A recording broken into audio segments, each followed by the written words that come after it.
যারা এবছর মাধ্যমিক পরীক্ষা দেবে তাদের জন্য আজকে হবে প্যারাগ্রাফ রাইটিং এর সবচেয়ে একটা বড় ধামাকা।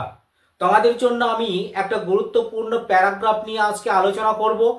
তোমরা যদি এই প্যারাগ্রাফটা প্রথম থেকে শেষ পর্যন্ত ভালোভাবে দেখো তাহলে অতি সহজেই তোমরা লিখতে পারবে এবং তোমরা এখন থেকেই ভালো করে প্যারাগ্রাফ রাইটিং প্র্যাকটিস করো। তোমাদের এই বছরে একটা প্যারাগ্রাফ রাইটিং অবশ্যই আসবে, তাই তোমাকে এখন থেকে ভালো করে প্যারাগ্রাফ রাইটিং প্র্যাকটিস করতে হবে। কেননা তোমাদের যেহেতু খুব অল্প সময় রয়েছে, সেই অল্প সময়ের মধ্যে তোমাকে ভালো করে প্রিপারেশন নিতে হবে এবং প্যারাগ্রাফ রাইটিংটা তোমাকে অবশ্যই ভালো করে জানতে হবে। তবেই তুমি প্যারাগ্রাফে যে 10 নাম্বার থাকবে সেই 10 নাম্বারটা তুমি পেয়ে যাবে। তো ভিডিও শুরু করার পূর্বে তোমাদেরকে আমার চ্যানেলে স্বাগত। তোমরা এই ভিডিওতে যদি এসে থাকো তাহলে প্রথম থেকে শেষ পর্যন্ত মনোযোগ সহকারে ভিডিওটা দেখো এবং তুমি অতি সহজেই প্যারাগ্রাফ রাইটিংটা বুঝতে পারবে যে প্যারাগ্রাফ কিরকম ভাবে লিখতে হয়। এবং আজকে আমি যে প্যারাগ্রাফ রাইটিংটা আলোচনা করছি এই প্যারাগ্রাফ রাইটিংটা তোমাদের এবছরে যারা মাধ্যমিক পরীক্ষা দিচ্ছ তাদের জন্য খুবই গুরুত্বপূর্ণ। যে প্যারাগ্রাফ রাইটিংটি আজকে আমি আলোচনা করব সেটা হচ্ছে মাই ফেভারিট সিজন। এই মাই ফেভারিট সিজন প্যারাগ্রাফটি তোমাদের এবছরের জন্য একটা গুরুত্বপূর্ণ প্যারাগ্রাফ, তাই তোমাদেরকে অবশ্যই এই প্যারাগ্রাফটি ভালো করে বুঝতে হবে এবং তোমাকে বারবার লিখে প্র্যাকটিস করতে হবে। তবেই তুমি মাই ফেভারিট সিজন সম্পর্কে প্যারাগ্রাফ লিখতে পারবে। এবং আমার এই ভিডিওটা তোমরা যদি মনোযোগ সহকারে দেখো তাহলে তুমি অতি সহজেই প্যারাগ্রাফ রাইটিংটা লিখতে পারবে। এবং প্যারাগ্রাফটা দেখো কিরকম ভাবে শুরু করতে হয়। প্যারাগ্রাফে একটা ইন্ট্রোডাকশন দিতে হবে, তারপরে মূল বিষয়ে তোমাকে যেতে হবে, তারপরে একটা কনক্লুশন দিতে হবে, তবেই তুমি প্যারাগ্রাফে সম্পূর্ণ নাম্বার পাবে। আর তুমি যদি প্যারাগ্রাফের কোনো ইন্ট্রোডাকশন না দাও, কোনো কনক্লুশন না দাও, তুমি যদি মূল অংশেই চলে যাও তাহলে কিন্তু কোনো মতেই তুমি প্যারাগ্রাফে সম্পূর্ণ নাম্বার পাবে না। তোমাকে প্যারাগ্রাফ লিখতে গেলে তোমাকে একটা ইন্ট্রোডাকশন দিতে হবে, তারপরে মূল বিষয়ে তোমাকে যেতে হবে, তারপরে তোমার সবার শেষে একটা কনক্লুশন দিতে হবে, তবেই তুমি প্যারাগ্রাফে ফুল নাম্বার পাবে। এরপরে তোমরা মাই ফেভারিট সিজন প্যারাগ্রাফটি কিরকম ভাবে লিখতে হয় দেখে নাও। তোমাদের যদি বোর্ডে লেখা দেখতে কোনো অসুবিধা হচ্ছে তাহলে দেখো উপরে স্ক্রিনের মধ্যে লেখাগুলো উঠছে, এই লেখাগুলো তোমরা খাতাতে ভালো করে নোট করে নাও। তাহলে মাই ফেভারিট সিজন সম্পর্কে তোমাকে যদি প্যারাগ্রাফ লিখতে বলে তুমি অতি সহজেই প্যারাগ্রাফটি লিখতে পারবে। তাহলে দেখো ফার্স্ট তোমাকে কিরকম ভাবে লিখতে হবে।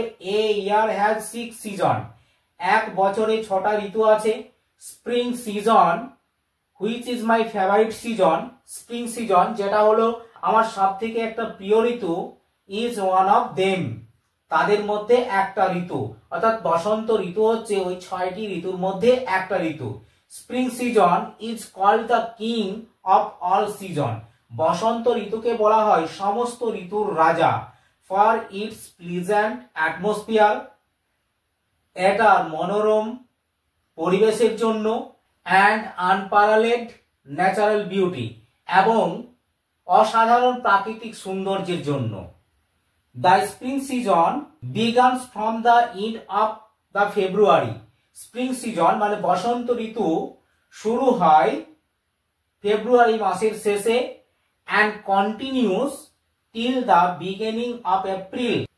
ইন দিস টাইম এই সময় we can see new and tender green leaves, আমরা এই সময় দেখতে পাই নতুন এবং মনোরম সবুজ পাতা।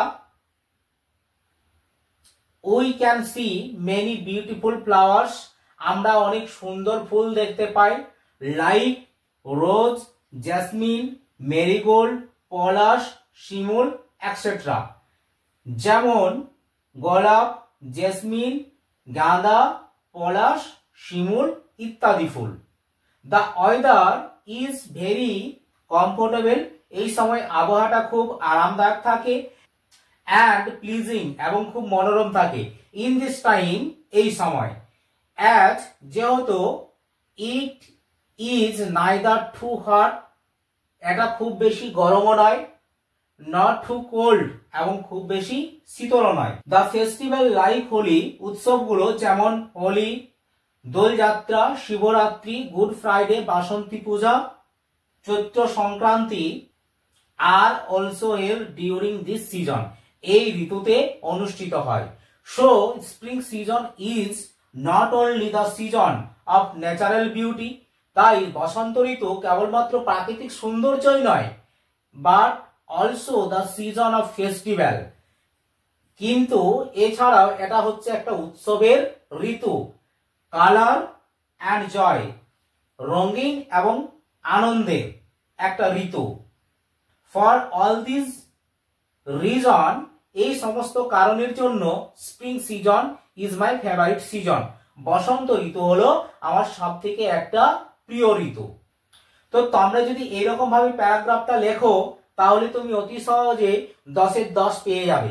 তাই তোমাকে এই প্যারাগ্রাফটা ভালো করে বারবার লিখে প্র্যাকটিস করতে হবে, তবেই তুমি এই প্যারাগ্রাফটা লিখতে পারবে। তো দেখো এই যে প্যারাগ্রাফটা এখানে আমি লিখলাম, এখানে কোন টেন্সের ফর্মে প্যারাগ্রাফটা লিখলাম এটা তুমি যদি বুঝতে পারো তাহলে অতি সহজেই তুমি এই প্যারাগ্রাফটা লিখে ফেলতে পারবে।